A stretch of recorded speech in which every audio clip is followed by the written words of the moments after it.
Bonsoir, chers insomniaques et amateurs de mystères. Bienvenue sur Voyage dans l'inconnu, votre chaîne d'histoires audio pour adultes en quête de calme et de frissons délicats.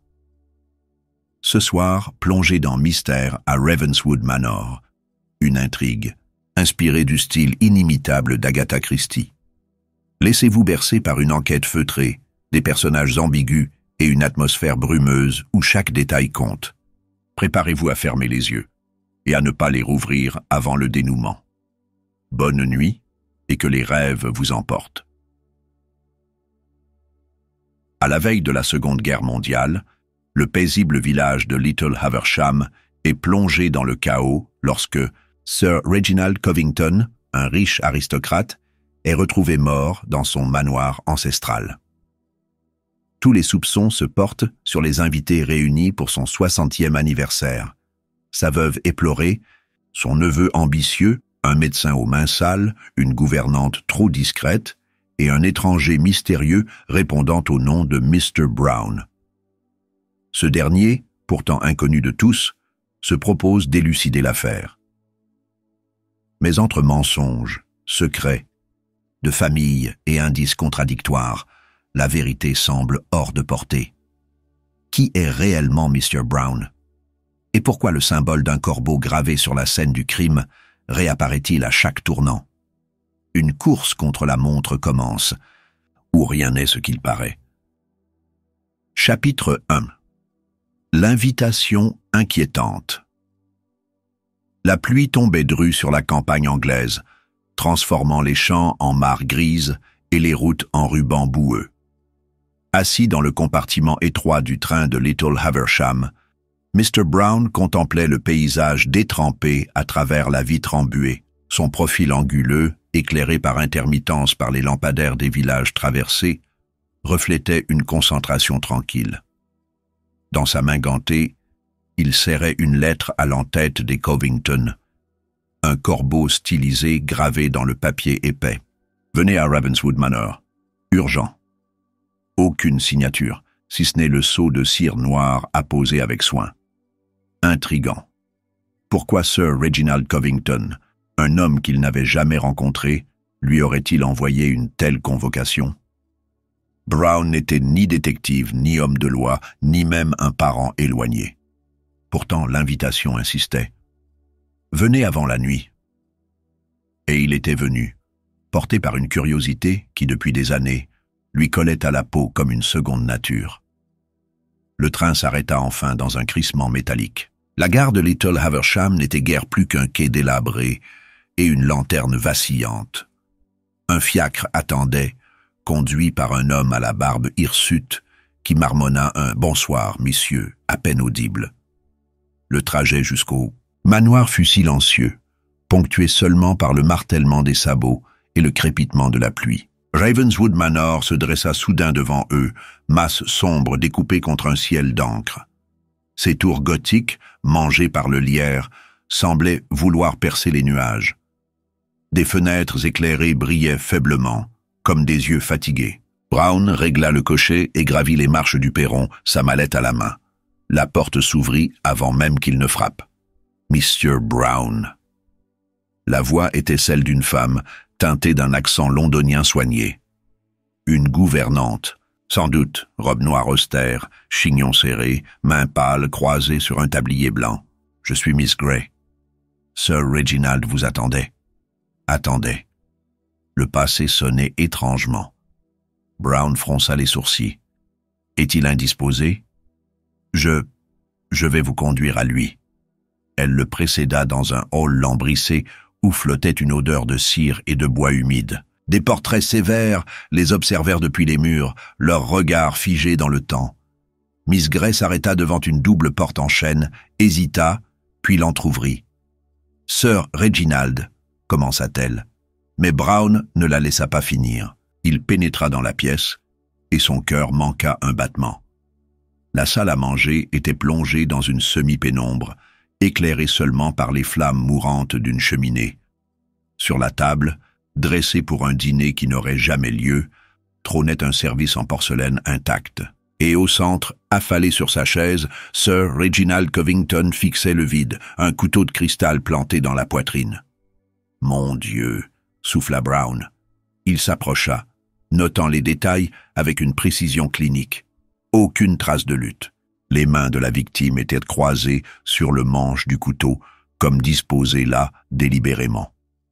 Sur la nappe, une tache de vin rouge s'étalait près du couvert. Un accident? Ou un message? Et puis, il y avait ce corbeau en porcelaine, posé près de l'assiette de Sir Reginald, ses yeux noirs reflétant les flammes. « Depuis quand est-il » demanda Brown sans se retourner.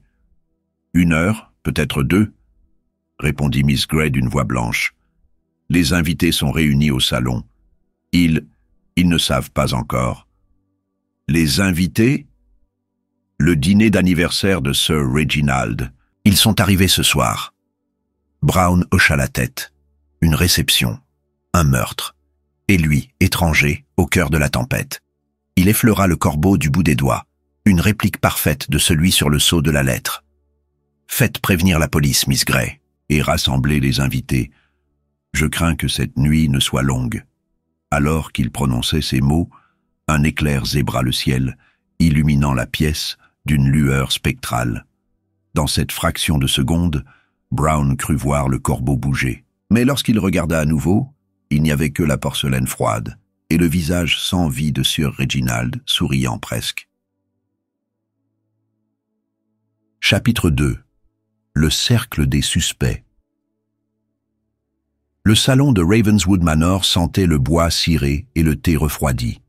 Une dizaine de bougies luttaient contre l'obscurité, projetant des ombres déformées sur les tentures bordeaux.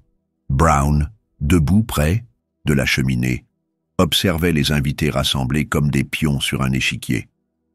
Tous portaient encore leur tenue de soirée, robes de soie froissée, smoking empesé, mais la peur avait terni leur élégance.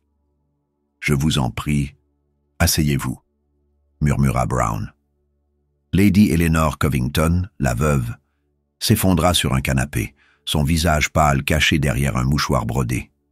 Ses sanglots sonores résonnaient avec une régularité mécanique. Trop régulière, nota Brown. À côté d'elle, Charles Covington, le neveu de Sir Reginald, arpentait la pièce en tripotant sa montre à gousset. Ses doigts tachés d'encre trahissaient une nervosité fébrile. « C'est impossible », bredouilla le docteur Hartnell en ajustant ses lunettes. Sir Reginald était en parfaite santé ce matin. « Vraiment ?» La question de Brown flotta, légère comme un soupçon. Le médecin rougit, se racla la gorge et vida d'un trait son verre de brandy. « Je l'ai examiné hier. Aucun signe avant-coureur. » Curieux. Brown se tourna vers Clara, la nièce de Sir Reginald, recroquevillée, dans un fauteuil. Ses mains fines serraient un livre à la reliure usée. « Jane Eyre », remarqua-t-il. Ses yeux verts, trop grands pour son visage juvénile, fixaient le vide. « Vous étiez proche de votre oncle, Miss Covington ? » Je le voyais peu, répondit-elle, d'une voix à peine audible. « Il m'a élevé après la mort de mes parents, mais... » Elle se tut, les joues soudain écarlates. Arthur Pike, un homme d'affaires aux cheveux gominés, ricana depuis son coin. « Allons, Clara, pas de secret entre nous. Oncle Reginald t'adorait, n'est-ce pas, ma chère ?» Un silence glacial suivit. Brown sentit les non-dits crépiter comme l'air avant l'orage. « Où étiez-vous tous, entre 8 et 9 heures ?»« Ce soir ?» demanda-t-il enfin. Les réponses fusèrent, contradictoires. Lady Eleanor jurait avoir prié dans sa chambre. Charles prétendait relire des documents dans la bibliothèque. Le docteur Hartnell affirmait s'être reposé dans sa chambre d'amis. Clara, elle, murmura qu'elle était dehors, sous la pluie, sans explication. Seul Arthur sourit, narquois. J'admirais la collection d'armes de Sir Reginald. Une dague magnifique, n'est-ce pas? Brown ne releva pas. Ses yeux s'arrêtèrent sur le verre de Lady Eleanor, intact depuis son arrivée. Pourquoi feindre de boire, songea-t-il. Puis il aperçut un détail étrange. Sous le fauteuil de Clara, un morceau de papier dépassait. Une lettre, froissée, portant le même corbeau que l'invitation. Alors qu'il s'apprêtait à la ramasser, un cri déchira le silence. Le corbeau. Il est là, hurla Clara en désignant la fenêtre. Dehors, perché sur le rebord, un oiseau noir, laid, fixait de ses yeux perçants. Chapitre 3. Le journal disparu. La lettre froissée à la main, Brown fixa les mots tracés d'une écriture fébrile. Le premier mensonge est le plus dangereux. Un avertissement? Une mise en garde? Les flammes des bougies vacillèrent, projetant des ombres déformées sur les murs. Clara s'était levée, les mains crispées sur son livre. Je ne savais pas qu'il était là, balbutia-t-elle, en désignant le corbeau dehors. Je vous le jure. Personne ne vous accuse, Miss Covington, répondit Brown d'un ton apaisant. Mais son regard croisa celui d'Arthur Pike, dont le sourire narquois s'élargit. Miss Gray entra précipitamment, les traits défaits. « La police ne viendra pas avant l'aube, » annonça-t-elle. « Les routes sont inondées. »« Parfait, » murmura Brown. « Nous avons donc toute la nuit pour discuter. » Il s'approcha de la fenêtre, scrutant l'obscurité. Le corbeau avait disparu, ne laissant qu'une plume noire sur le rebord. Un complice, un témoin, il rangea la plume dans sa poche, notant du coin de l'œil que Lady Eleanor détournait le regard. « Je propose que nous commencions par le commencement, » déclara-t-il en s'asseyant face au groupe. « Sir Reginald vous a tous réunis pour son anniversaire. Pourtant, aucun de vous ne semble surpris par sa mort. » Un silence pesant suivit. Charles ricana, nerveux. « Vous insinuez que nous sommes complices ?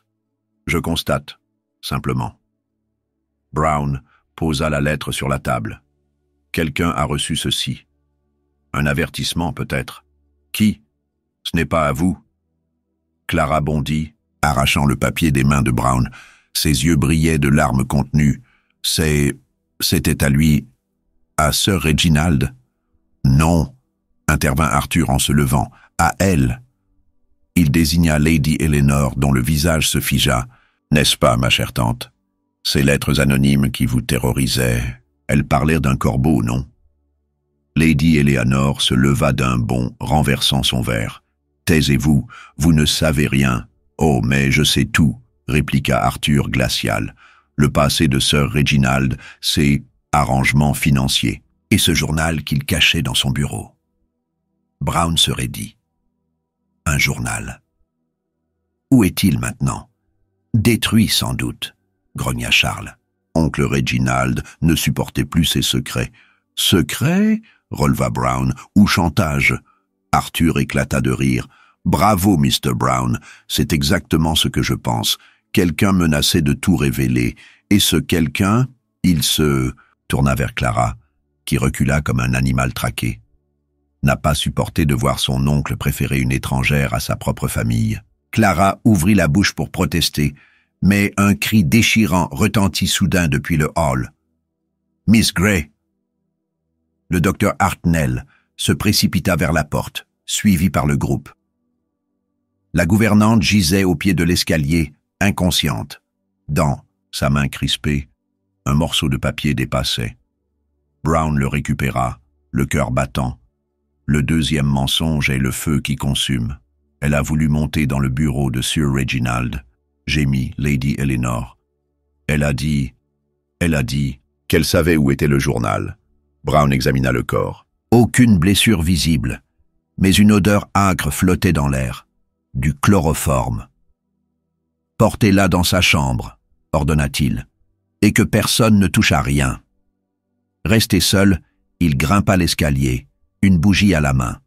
Le bureau de Sir Reginald était une pièce austère, meublée d'une lourde table en acajou et d'une bibliothèque remplie de livres anciens. Derrière le sous-main en cuir, un coffre-fort entrouvert béait, vide, on a fouillé. Il passa les étagères en revue, effleurant les reliures, jusqu'à ce que ses doigts sentent une rainure sous guerre épais, une trappe secrète. À l'intérieur, un médaillon en argent, gravé d'un corbeau, et une mèche de cheveux roux. Clara est brune. Un craquement le fit se retourner. Dans l'encadrement de la porte, Arthur Pike souriait, un chandelier à la main. « Vous cherchez des réponses, Mr. Brown? Ou des ennuis? » Les deux souvent vont de pair. Pas ici. Arthur s'avança, menaçant. Ce manoir cache des secrets plus grands que vous ne l'imaginez. Des secrets qui tuent, comme celui de la véritable héritière des Covington. Brown brandit le médaillon. Clara n'est pas la nièce de Sir Reginald, n'est-ce pas? Elle est sa fille, celle qu'il a eue avec une femme du village, et qu'il a cachée pour protéger son titre. Arthur blêmit. Vous ne savez rien. Alors pourquoi mentir sur la couleur de ses cheveux? Un bruit de verre brisé les interrompit. En bas, un cri. Clara. Chapitre 4. La tempête et le corbeau. Elle respire encore. Le docteur Hartnell s'agenouilla près de Clara, palpant son pouls. Du poison ou un sédatif puissant. « Qui a servi le thé ?» demanda Brown, les yeux fixés sur la tasse, brisée. « Moi, j'ai mis Miss Gray revenue à elle, mais je n'ai rien ajouté. »« Bien sûr que non, » ironisa Arthur. « C'est elle qui l'a fait. » Il désigna Lady Eleanor, recroquevillée dans un fauteuil. Elle voulait éliminer Clara avant qu'elle ne réclame son héritage. « Assez. » Brown leva une main lasse. « Miss Gray, où est la cuisine? »« Au sous-sol, mais montrez-moi. » La cuisine était une pièce voûtée, éclairée, par une lanterne fumante. Sur la table, un plateau avec une théière et des tasses. Brown renifla le breuvage. Amande amère, cyanure. Un frisson le parcourut. Qui a accès à ces réserves? Tout le monde, avoua Miss Gray. Sir Reginald tenait à ce que les invités se servent eux-mêmes. Même vous, docteur Hartnell. Le médecin sursauta. Je ne m'occupe pas des boissons. Vraiment? Brown sortit une fiole d'un placard étiqueté Digitaline. Un médicament cardiaque, celui que vous avez prescrit à Sir Reginald, n'est-ce pas? Il en avait besoin. Ou vous en aviez besoin pour le tuer à petit feu. Un éclair illumina la pièce, révélant une porte dérobée sous l'escalier. Brown l'ouvrit, dévoilant un passage étroit. « Où mène-t-il ?»« À la cave, » murmura Miss Gray. « Et au jardin. » Dehors, la tempête faisait rage. Brown s'enfonça dans le noir, guidé par le faisceau de sa lanterne. Soudain, un bruit de terre remuait. Une pelle gisait près d'un trou fraîchement creusé.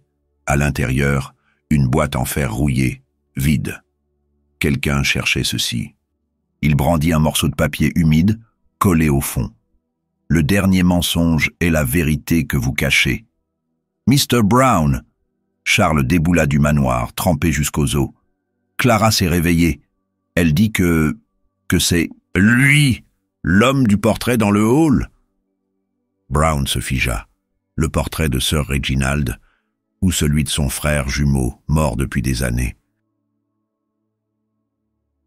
Chapitre 5. Le portrait et le fantôme. Le portrait de Sir Reginald dominait le hall, ses traits sévères éclairés par une lanterne tremblante. Brown s'approcha, scrutant chaque détail.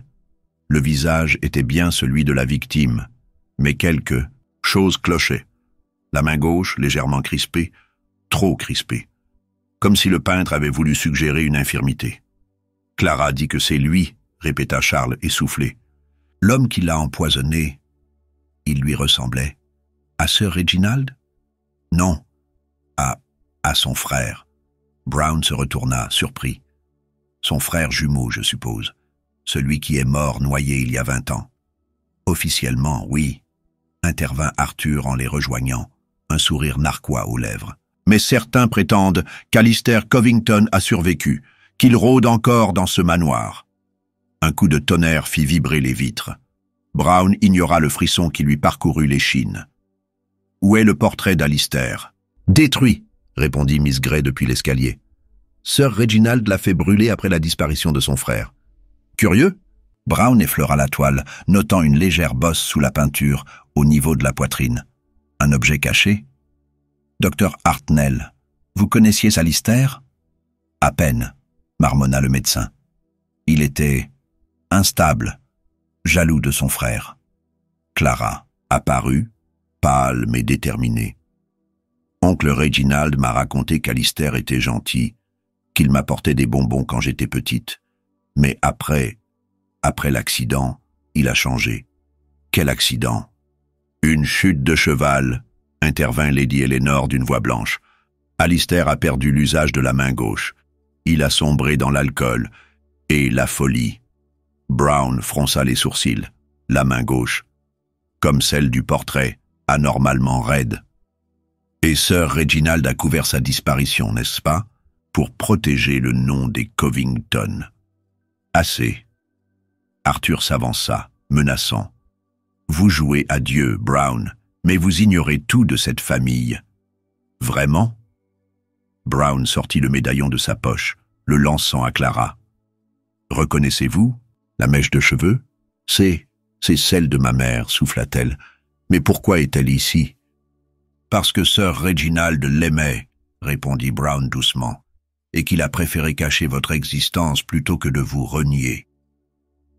Un silence de plomb suivit. Soudain, un courant d'air glacé balaya le hall. Les bougies s'éteignirent, une à une, plongeant la pièce dans l'obscurité. « Restez où vous êtes », ordonna Brown. Mais un cri déchira la nuit. Le portrait, il bouge, hurla Lady Eleanor. Brown ralluma sa lanterne, le cœur battant. Le tableau avait changé. Les yeux peints fixaient maintenant l'escalier, et une main gantée de noir dépassait de la toile. Une main gauche, intacte. Impossible, murmura Miss Grey. Arthur éclata d'un rire hystérique. Vous voyez, le fantôme d'Alistair est revenu achever son œuvre. Ou quelqu'un veut nous le faire croire, répliqua Brown. Charles, vérifiez le mécanisme du cadre. Le jeune homme s'exécuta, tremblant. Un déclic retentit. La toile glissa, révélant une cavité creusée dans le mur et une liasse de lettres liées par un ruban noir. Des lettres d'Alistair, souffla Brown en les parcourant. Des aveux, des menaces et des noms. Soudain, une silhouette sombre traversa le hall en courant. Brown se lança à sa poursuite, mais l'inconnu disparut dans les profondeurs du manoir, ne laissant derrière lui qu'une plume noire. Chapitre 6. Le pacte du corbeau. Qui êtes-vous? Brown braqua sa lanterne vers la voie. L'homme en noir émergea lentement des ténèbres, ses bottes claquant sur le marbre. Grand, mince, il portait un manteau qui semblait tissé d'ombre, et sa capuche dissimulait ses traits, ne laissant voir qu'une cicatrice blanche barrant sa joue gauche, une réplique exacte de celle du portrait d'Alistair. Un messager, Mr. Brown, comme vous? Le corbeau, une légende, oui, un réseau bien réel. Sir Reginald en était le maître. L'inconnu tendit une main gantée, révélant une bague à l'effigie du corbeau, jusqu'à ce qu'il trahisse. En protégeant Clara, en protégeant un mensonge, l'homme s'avança, menaçant. Le corbeau exige la vérité, Monsieur Brown, et la vérité tue. Un éclair illumina son visage. Brown retint un cri. La cicatrice était identique à celle d'Alistair, mais les yeux, ses yeux bleu pâle, n'appartenaient pas au défunt jumeau. Un imposteur. Vous n'êtes pas Alistair Covington. Brillante déduction. L'homme sourit, découvrant des dents blanches et régulières. Mais les morts sont si pratiques. Qui soupçonnerait un fantôme? Il disparut dans un tourbillon de plumes noires, laissant derrière lui une carte à jouer. Le valet. 2 piques, marquées d'un corbeau. Le jeu, murmura Clara, les yeux écarquillés. Oncle Reginald y jouait souvent avec ses amis, des paris, des secrets. Un moyen de pression, compléta Brown. Le corbeau utilise le chantage pour contrôler les puissants. Sir Reginald a tenté de les quitter, et ils l'ont tué. Alors, nous sommes tous en danger, souffla Miss Grey. Les lettres d'Alistair, elles contenaient des noms, des complices, dont le mien, n'est-ce pas? La voix d'Arthur résonna depuis le balcon. Il tenait un revolver, son visage déformé par un rictus.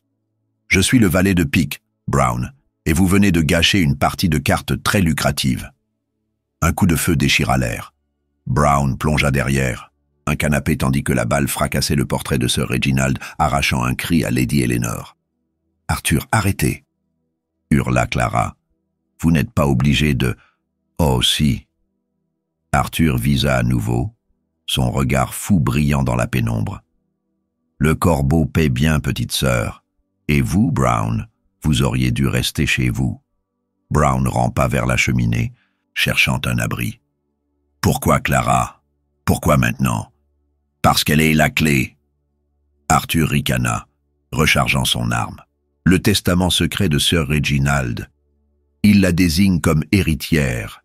Si elle meurt, tout revient à Lady Eleanor. Et devinez qui contrôle Lady Eleanor. » Un bruit de verre brisé retentit. Le docteur Hartnell surgit de la bibliothèque, une carafe de brandy à la main. « Assez !» lança-t-il en la lançant sur Arthur. Le jeune homme esquiva, mais le projectile heurta le lustre, projetant des éclats de cristal sur le sol. Profitant de la diversion, Brown bondit, saisissant un tisonnier. « Rendez-vous, Pike, la police sera là à l'aube. »« La police ?» Arthur éclata d'un rire hystérique. « Vous croyez qu'ils trouveront autre chose qu'un accident? Un incendie, peut-être ?» Il jeta un regard appuyé vers les rideaux enflammés par la lanterne. « Renversez, vous êtes fou !» cria Miss Grey en tentant d'éteindre les flammes. « Non, juste désespéré. » Arthur recula vers la porte, son arme braquée sur Clara. « Elle vient avec moi, une monnaie d'échange, ou un cadavre de plus. Jamais. » Brown s'interposa, le tisonnier levé. Arthur tira. La balle effleura l'épaule de Brown, lui arrachant un grognement. Mais Clara, mue par une force soudaine, saisit un chandelier et le lança de toutes ses forces. Le projectile atteignit Arthur à la tempe. Il s'effondra, inconscient. « Vite !» Brown attrapa Clara par le bras. « La cave, le passage secret. » Les flammes léchaient déjà les tentures, dévorant l'oxygène. Le groupe se précipita vers l'escalier, mais une silhouette bloquait le chemin. L'homme en noir était de retour. « Vous ne pouvez pas fuir, murmura-t-il. Le corbeau vous trouvera. » Un rugissement sourd monta des profondeurs du manoir. Les fondations tremblèrent. « La chaudière !» s'écria Miss Grey. « Elle va exploser !» Brown prit Clara dans ses bras et courut vers la sortie, le souffle brûlant de l'incendie dans son dos. Chapitre 7. Les ombres de la nuit. La pluie tombait en rideaux d'argent, noyant les flammes qui dévoraient Ravenswood Manor. Brown, trempé jusqu'aux os, soutenait Clara tandis que le groupe s'éloignait en titubant du brasier. Derrière, le manoir semblait hurler dans son agonie, ses fenêtres crachant des langues de feu comme des yeux furieux. « Nous ne pouvons pas rester ici, » murmura Miss Grey tremblante. « Le village est à des kilomètres et les routes sont inondées. »« Alors nous chercherons refuge dans la vieille grange, » répondit Brown. « Elle est à l'ouest près des bois. » Le docteur Hartnell, encore sous le choc, serrait sa mallette contre lui. Arthur, il était l'un d'eux, un pion du corbeau. Mais qui était cet homme en noir? « Une marionnette, » grogna Brown, ou peut-être plus. Il connaissait trop de détails pour être un simple messager. Clara, silencieuse jusque-là, releva la tête. Ses cheveux bruns collés par la pluie encadraient un visage livide. « Il a dit que le corbeau me trouverait. Qu'est-ce que ça veut dire? Que vous êtes au centre de tout ceci. » Brown sortit le médaillon de sa poche, l'examinant à la lumière vacillante d'une lanterne. « Votre mère, elle faisait partie du réseau, n'est-ce pas? » Je ne sais pas. Oncle Reginald ne parlait jamais d'elle, juste qu'elle était différente. Un éclair zébra le ciel, illuminant une silhouette sombre qui se détachait sur la crête d'une colline. L'homme en noir. Courez! Hurla Brown. Le groupe s'élança vers la forêt, leurs pieds glissant dans la boue. Les arbres, tordus par le vent, semblaient tendre leurs branches comme des griffes. Brown jeta un regard par-dessus son épaule. L'ombre les suivait, imperturbable. Un corbeau perché sur son épaule. « Il joue avec nous », souffla Clara. Brown hocha la tête. Pour l'instant. Mais il finira par attaquer. Ils atteignirent enfin la grange, une bâtisse délabrée, aux murs de pierre moussue. À l'intérieur, l'air sentait le foin humide et le bois pourri. Miss Grey barricada la porte avec une planche, tandis que le docteur Hartnell allumait une lampe à huile. « Combien de temps avant que la police arrive » demanda-t-il. « Pas avant l'aube » répondit Brown. Et même alors, il s'interrompit, fixant la fenêtre. Une plume noire venait de tomber du rebord. Clara la ramassa, les doigts tremblants. « C'est celle du portrait ?»« Non » corrigea Brown. « Celle-ci est fraîche. Notre oiseau nous observe. » Un bruit sourd résonna. Depuis le toit, tous levèrent les yeux, mais il n'y avait rien. « Là-haut !» cria Miss Grey en désignant une lucarne. L'homme en noir apparut, son visage masqué par une capuche. « Vous avez quelque chose qui m'appartient, Mr. Brown. »« Rien ne vous appartient, » répliqua Brown, brandissant le médaillon. « Sauf peut-être vos mensonges. » Mensonges. L'homme descendit lentement, ses bottes claquant sur le sol. « Vous pensez connaître la vérité ? Sir Reginald n'était qu'un traître. Il voulait détruire le corbeau. Et avec lui, tous ceux qui en dépendent. Y compris vous, surtout moi. » L'homme ôta sa capuche, révélant un visage familier. « Charles ?» Clara recula, incrédule. « Mais vous étiez là tout du long. Exactement. » Charles sourit, un rictus cruel. « Oncle Reginald m'a tout appris, le chantage, les secrets et comment les utiliser. Mais il a voulu partir, me trahir. » Brown fronça les sourcils. « Pourquoi, Clara? Pourquoi maintenant? » Parce qu'elle est la clé. Le testament secret, il la désigne comme héritière. Mais si elle disparaît, tout revient à Lady Eleanor. Et Lady Eleanor. Il ricana. Est déjà sous ma coupe. « Vous êtes fou, » murmura Miss Grey. « Non, juste ambitieux. » Charles sortit une dague de sa ceinture, la lame scintillant à la lumière de la lampe. « Maintenant, donnez-moi le médaillon. » Jamais. Brown fit un pas en avant, le tisonnier à la main. Charles bondit, mais Clara, mue par une force désespérée, saisit une fourche et la planta dans son épaule. Il hurla, lâchant la dague. « Partez !» cria Brown, en poussant Clara vers la porte. Dehors, la tempête faisait rage. Le groupe courut à travers les bois, poursuivi par les cris de douleur de Charles. Chapitre 8. La cabane et le secret. La cabane, nichée au cœur des bois, semblait abandonnée depuis des décennies. Ses murs de rondins étaient couverts de mousse et une odeur de moisissure flottait dans l'air. Pourtant, la lumière, qui filtrait à travers les volets clos, était bien réelle. « Qui est là ?» demanda Brown, la voix tendue. La porte grinça, révélant une silhouette familière. Lady Eleanor. « Vous ?» Clara recula, incrédule. « Vous êtes vivante ?»« Vivante, oui, mais prisonnière. » Lady Eleanor s'avança, ses vêtements, trempés et déchirés. « Charles m'a forcé à jouer son jeu. Si je refusais, il menaçait de te tuer, Clara. »« Pourquoi maintenant ?» insista Brown. « Pourquoi révéler tout cela ?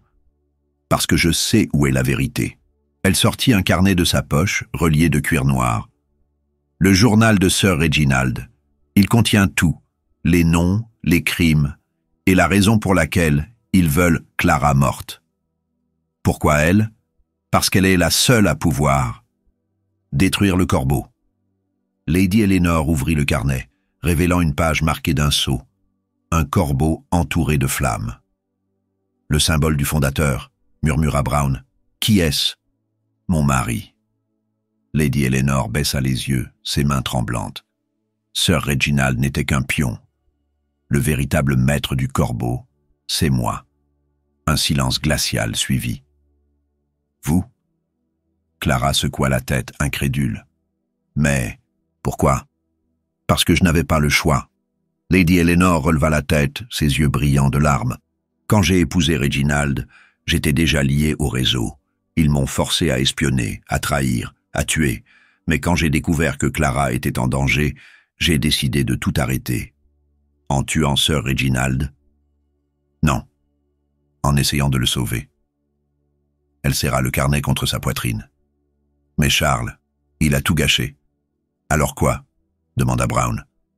Vous allez nous livrer au corbeau? Non. Lady Eleanor tendit le carnet à Clara. Prends-le, détruis-les. Et vous? Je reste, pour expier mes crimes. Un bruit de pas résonna derrière eux. Charles, blessé mais vivant, apparut, une arme à la main. Adieu, Eleanor, murmura-t-il en tirant. Lady Eleanor s'effondra, le carnet glissant de ses mains. Chapitre 9. La chute du corbeau. Le coup de feu résonna dans la cabane, ricochant contre les murs en bois.